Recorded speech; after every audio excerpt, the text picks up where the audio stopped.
जय हिंद बच्चों। MS teaching points YouTube channel पर आप सभी का स्वागत है। तो बच्चों, आज हम लोग कक्षा 12वीं का इतिहास के पहला चैप्टर ईंट मलके तथा अस्थियां बोले तो हड़प्पा सभ्यता के बारे में हम लोग अध्ययन करेंगे। तो बच्चों, ज़्यादा समय न लेते हुए चलिए इस क्लास की शुरुआत करते हैं।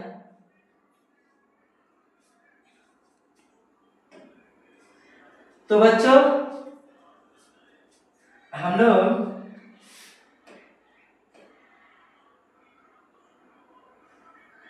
आज पढ़ेंगे ईंट मणके तथा अस्थियां। मतलब इसको हड़प्पा सभ्यता बोलते हैं। क्या बोलते हैं? हड़प्पा सभ्यता। इस सभ्यता को हड़प्पा सभ्यता ही क्यों बोला जाता है? इसका दूसरा नाम है सिंधु घाटी सभ्यता, क्योंकि यह सभ्यता सिंधु नदी के किनारे थी, इसलिए इसे सिंधु घाटी सभ्यता कही गई। लेकिन सिंधु घाटी सभ्यता का पहला स्थान हड़प्पा की खोज की गई, इसलिए इस सभ्यता का नाम क्या पड़ा? हड़प्पा सभ्यता। क्या नाम पड़ा? हड़प्पा सभ्यता। तो चलिए देखते हैं। सबसे पहले हम लोग इतिहास किसे कहते हैं? इतिहास किसे कहते हैं? तो किसी व्यक्ति, समाज अथवा देश से, कोई व्यक्ति हो या समाज हो या देश हो, उससे संबंधित महत्वपूर्ण, विशिष्ट व सार्वजनिक क्षेत्र की घटनाओं, तथ्यों आदि का कालक्रमिक विवरण इतिहास कहलाता है। किसी व्यक्ति, समाज अथवा देश से संबंधित महत्वपूर्ण, विशिष्ट व सार्वजनिक क्षेत्र की घटनाओं, तथ्यों आदि का कालक्रमिक विवरण इतिहास कहलाता है। बच्चों, इतिहास का पिता हेरोडोटस को कहा जाता है। इतिहास का पिता किसको माना गया है? हेरोडोटस को। और हम लोग जिस सभ्यता के बारे में हम लोग पढ़ रहे हैं, हड़प्पा सभ्यता, वो सभ्यता 3 देशों तक फैला था। कितने देशों तक? एक पाकिस्तान, एक इंडिया और एक अफगानिस्तान। पहला पाकिस्तान, दूसरा इंडिया और तीसरा अफगानिस्तान। इसको याद करने का एक तरीका है PIA। पी से पाकिस्तान,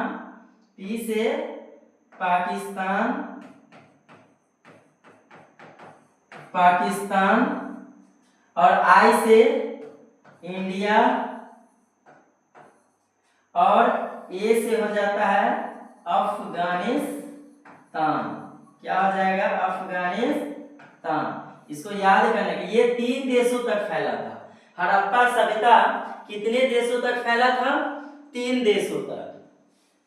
हड़प्पा सभ्यता के विस्तार के बारे में जानेंगे तो उत्तर में सोर्तुगाई, ये सोर्तुगाई अफगानिस्तान में पड़ता है। सोर्तुगाई कहाँ पड़ता है? अफगानिस्तान में। सोर्तुगाई कहाँ पड़ता है? अफगानिस्तान में। और दक्षिण में क्या हो जाता है?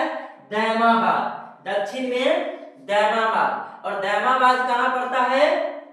महाराष्ट्र। दैमाबाद महाराष्ट्र। बोले तो ये हड़प्पा सभ्यता उत्तर में सोर्तुगाई से लेकर के दक्षिण में दैमाबाद तक फैला था। उत्तर में सोर्तुगाई से लेकर के दक्षिण में दैमाबाद, जो महाराष्ट्र में पड़ता है, वहां तक फैला था।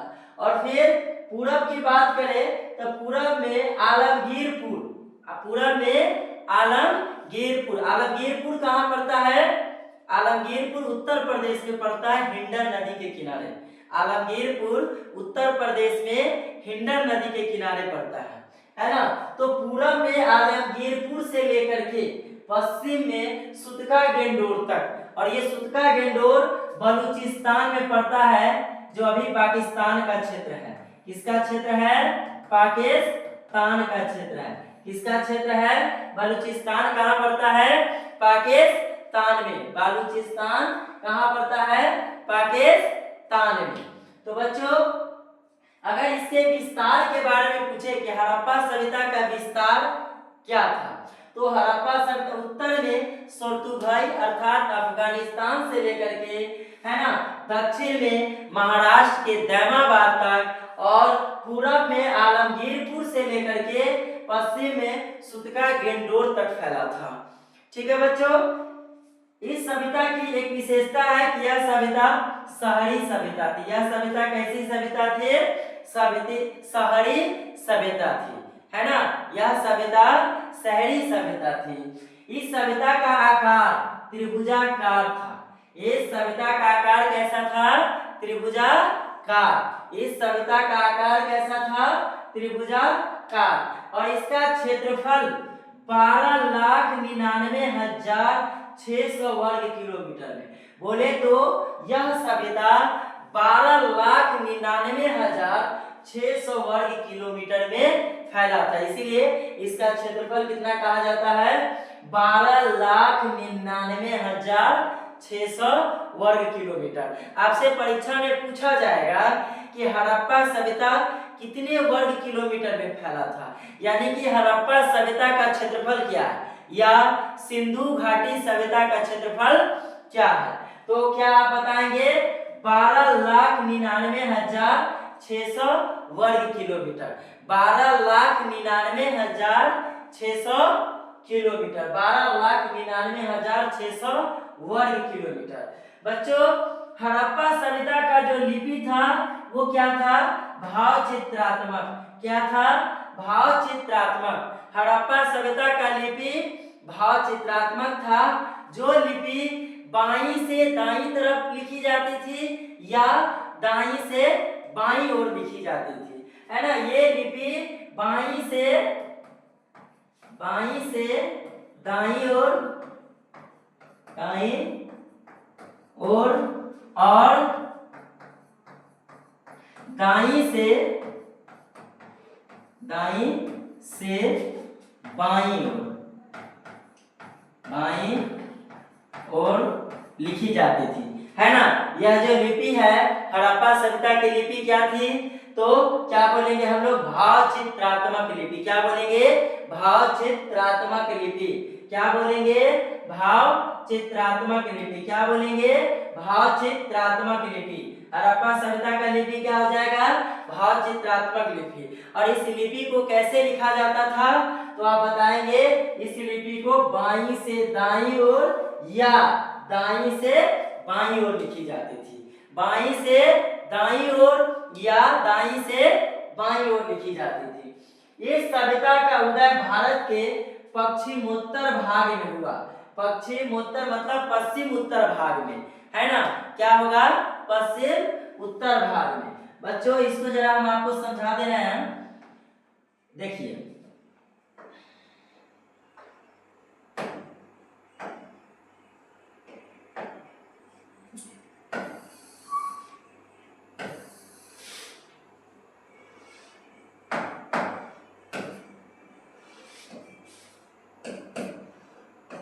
हम लोग इस दिशा को क्या बोलते हैं? इस दिशा को हम लोग क्या बोलेंगे? पश्चिम। क्या बोलेंगे? पश्चिम। क्या बोलेंगे? पश्चिम दिशा। और इस दिशा को हम लोग बोलेंगे पूर्व दिशा। क्या बोलेंगे? पूर्व दिशा। इस दिशा का नाम होगा पूर्व, उसका होगा पश्चिम, और ऊपर वाले को क्या मानते हैं? उत्तर दिशा। क्या मानते हैं? उत्तर दिशा। और नीचे वाले को दक्षिण दिशा, है ना। क्या मानते हैं? दक्षिण। देखिए, दिशा हमेशा हम लोग दाहिने हाथ की जब बात करते हैं तो दाहिनी हाथ पूरब दिशा में होता है। इसीलिए बोर्ड पे या कॉपी पे अगर आप दिशा का नाम देते हैं तो दाहिनी तरफ हमेशा आप क्या देंगे? पूरब दिशा। और बाईं हाथ जो होता है वो क्या होता है? पश्चिम दिशा की तरफ। बाईं हाथ क्या होता है? पश्चिम दिशा की तरफ। तो देखिए, हम बाईं हाथ की तरफ हम क्या दिए हैं? पश्चिम दिशा। ये क्या हो गया? बाईं हाथ। और ये क्या हो गया? दाईं हाथ। दाईं हाथ की तरफ हो जाएगा क्या हो जाएगा? दाईं हाथ की तरफ हो जाएगा पूरब दिशा और बाईं हाथ पश्चिम दिशा। और ऐसे तो हम लोग अगर ऐसे बात करें तो हम लोग आगे की तरफ मानते हैं क्या? उत्तर दिशा। लेकिन बोर्ड पे या कॉपी पे ऊपर की तरफ उत्तर दिशा और नीचे की तरफ दक्षिण दिशा, है ना। हमेशा दाहिने तरफ हम लोग पूरब दिशा लिखेंगे, बाईं तरफ पश्चिम दिशा और ऊपर की तरफ उत्तर दिशा और नीचे की तरफ दक्षिण दिशा। और देखिए ये अगर मान लेते हैं कि अगर आप यहाँ पे है, यहाँ पे अगर आप है तो आपको कोई कहे कि आप पूर्व दिशा में है ना, अगर इधर से इधर जा रहे हैं तो है ना, ये मिड पॉइंट हो जाएगा। अगर इससे अगर आप इधर बाईं तरफ जाएं तो आपको कोई कहेगा कि पश्चिम दिशा में आप जा रहे हैं, है ना। अगर आप ऊपर की तरफ जा रहे हैं तो उत्तर दिशा में, नीचे की तरफ जा रहे हैं तो दक्षिण दिशा में। लेकिन वही अगर आप इस तरफ जाएं तो इसको हम कौन सी दिशा बोलेंगे? अगर हम उत्तर और पश्चिम के बीच वाली दिशा में जाएं तो इस दिशा का नाम होगा उत्तर पश्चिम दिशा। क्या बोलेंगे? उत्तर पश्चिम दिशा। उत्तर पश्चिम दिशा, इस दिशा का नाम हम लोग देंगे उत्तर पश्चिम दिशा।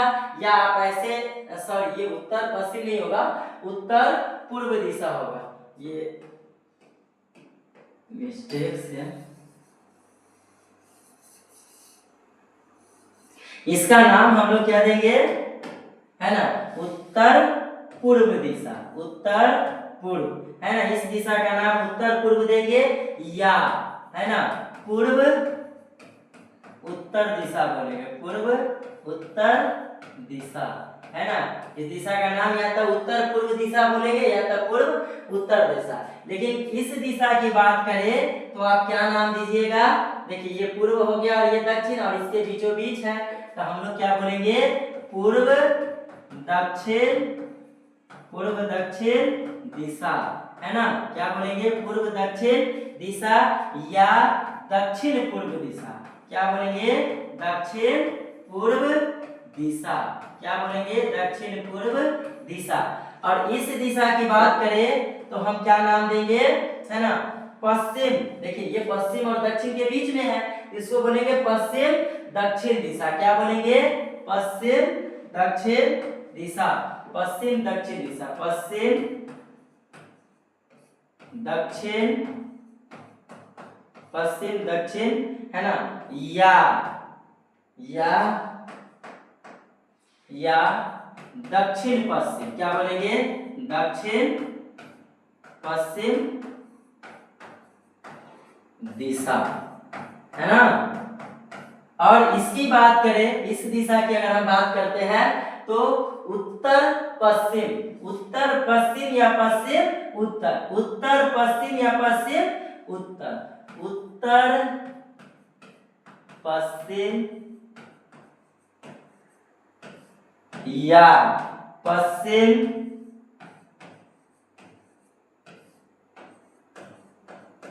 उत्तर, पश्चिम उत्तर, इसी को पश्चिम उत्तर कहेंगे, है ना।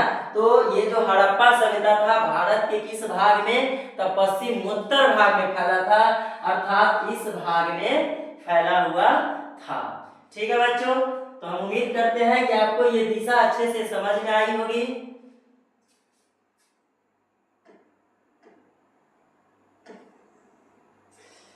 चलिए, तो इस सभ्यता का उदय पश्चिम उत्तर भाग में हुआ है, यानी कि पश्चिम उत्तर दिशा वाला जो भाग था उस भाग में हुआ।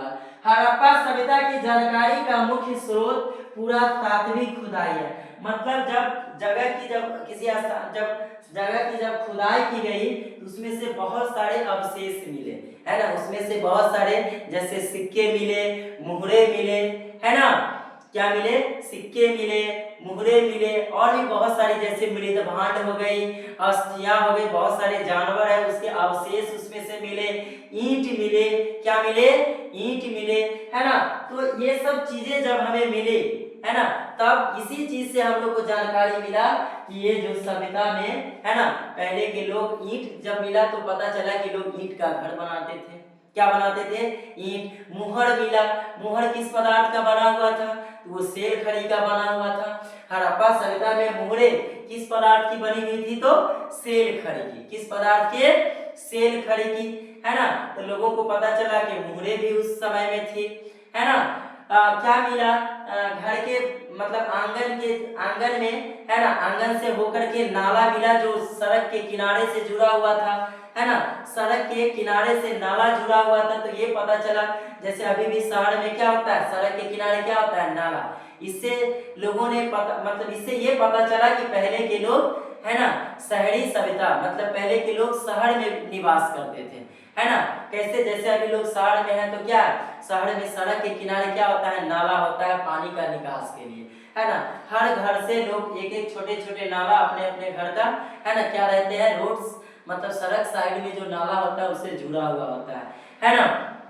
तो इससे ये पता चला कि पहले के लोग कैसे थे, शहरी थे, पहले के लोग कैसे थे, शहरी थे, है ना।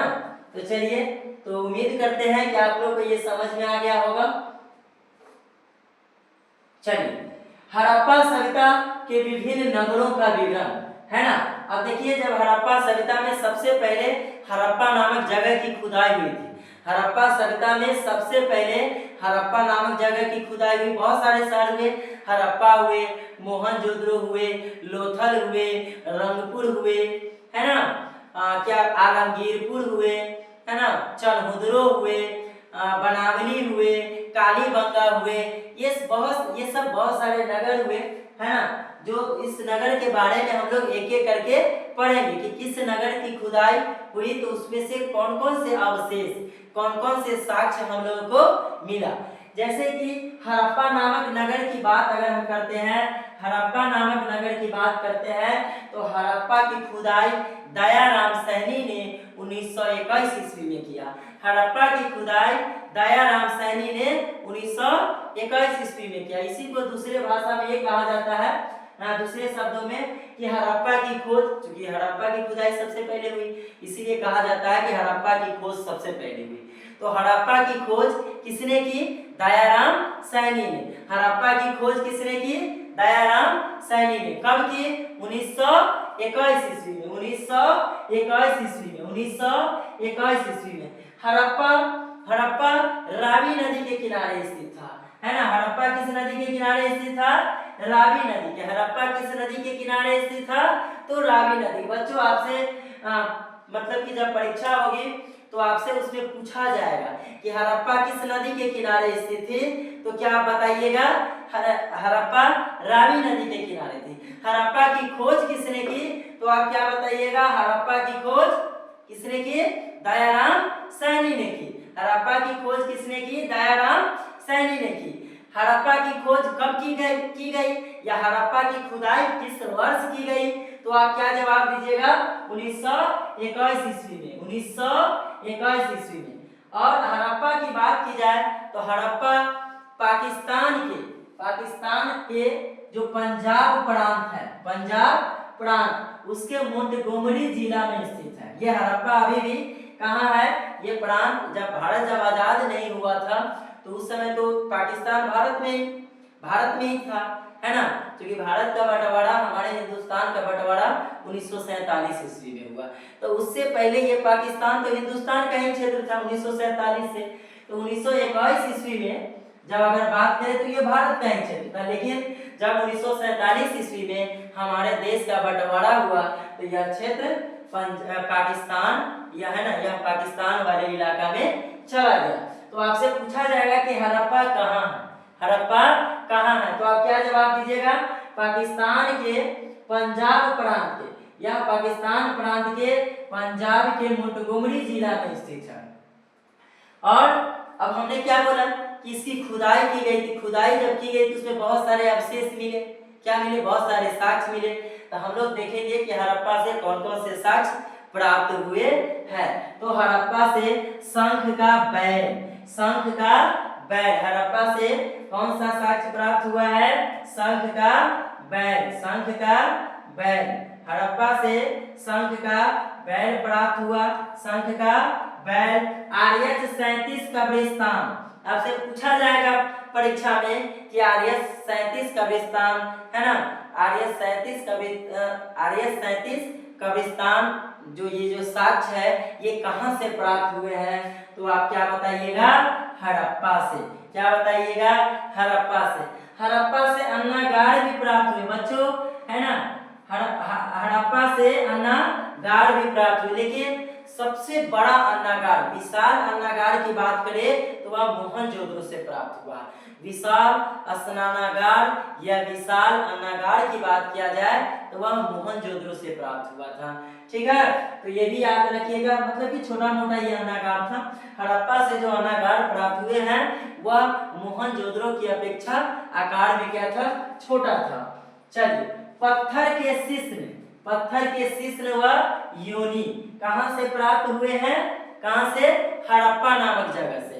हड़प्पा नामक जगह से पत्थर के शिश्न व योनि। लकड़ी का हल, लकड़ी का हल, लकड़ी का हल आपसे पूछा जाएगा परीक्षा में कि लकड़ी का हल कहां से मिला है ना, कहां से प्राप्त हुए हैं, तो आप क्या जवाब देंगे, हड़प्पा नामक जगह से। तांबे की मुहरे, तांबे की मुहरे, तांबे की मुहरे कहां से प्राप्त हुई है, तो हड़प्पा से। जौ और गेहूं की भूसी, जौ और गेहूं की भूसी कहां से प्राप्त हुए हैं, तो ये भी हड़प्पा से।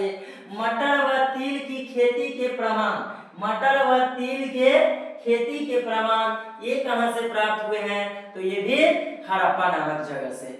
ठीक है बच्चों, तो चलते हम लोग दूसरे नगर के बारे में अब हम लोग जानेंगे, मोहनजोदड़ो। मोहनजोदड़ो, तो आपसे पूछा जाएगा कि मोहनजोदड़ो की खुदाई किसने की, तो मोहनजोदड़ो की खुदाई किसने की, नहीं मतलब कि करवाई, मोहनजोदड़ो की खुदाई किसने करवाई, राखलदास बनर्जी, राखलदास बनर्जी। बच्चों परीक्षा में इसको शॉर्टकट में लिखे रहता है आर डी बनर्जी, आपको ऐसे भी पूछा जा सकता है या ऑप्शन में लिखा हुआ रह सकता है, आर.डी. बनर्जी, आर.डी. बनर्जी। मोहनजोदड़ो की खोज किसने की, आर.डी. बनर्जी ने, है ना, कब की, 1922 ईस्वी में, कब के, 1922 ईस्वी में, है ना। हाँ, मोहनजोदड़ो की खोज किसने की, राखलदास बनर्जी ने, या उसको क्या बोले तो शॉर्टकट में आर.डी. बनर्जी ने। या किस नदी के किनारे है, तो सिंधु नदी के, या किस नदी के किनारे है, तो सिंधु नदी के, या किस नदी के किनारे है, तो सिंधु नदी के। इसकी खोज किसने की, राखलदास बनर्जी ने। कब की, तो 1922 ईस्वी में, है ना, कब के, 1922 ईस्वी में। आपसे परीक्षा में पूछा जाएगा कि मोहनजोदड़ो की खुदाई का उत्खनन वर्ष, है ना, मतलब कि मोहनजोदड़ो का उत्खनन वर्ष क्या है, तो 1922 ईस्वी, 1922 ईस्वी।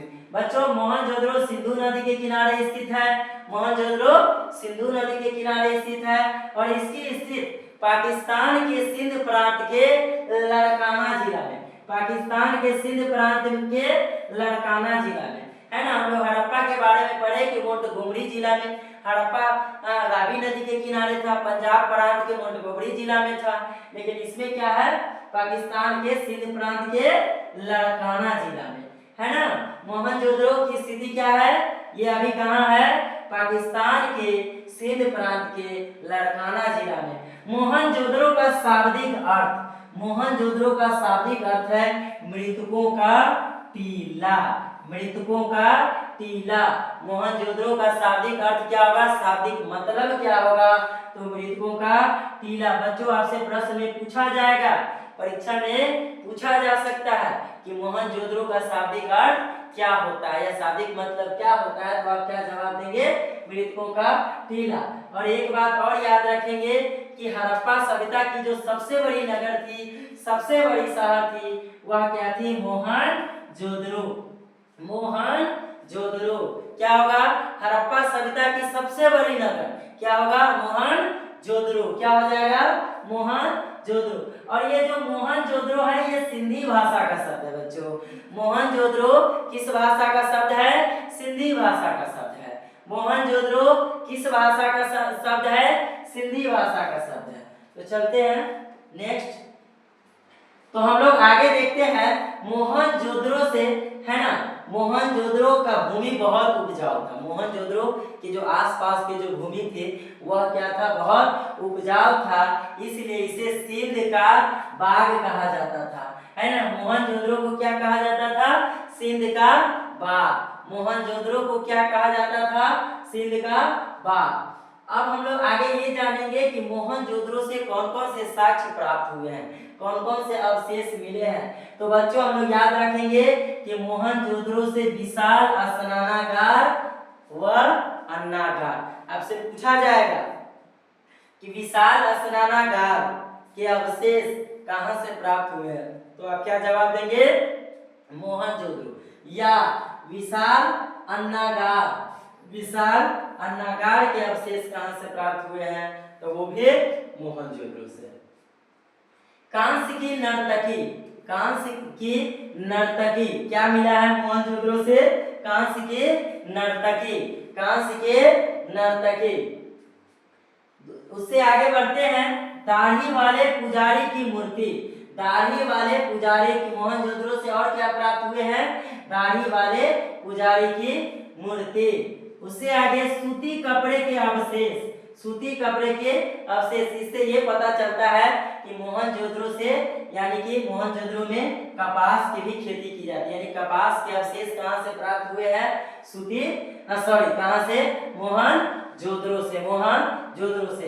हाथी का कपाल कहां से प्राप्त हुए हैं? तो हाथी का कपाल कहां से प्राप्त हुए हैं? मोहनजोदड़ो से। हाथी का कपाल कहां से प्राप्त हुए हैं? मोहनजोदड़ो से। मुहरे, आपसे पूछा जाएगा कि मोहनजोदड़ो से कितने मुहरे प्राप्त हुई, तो 1398 मुहरे। कितने मुहरे?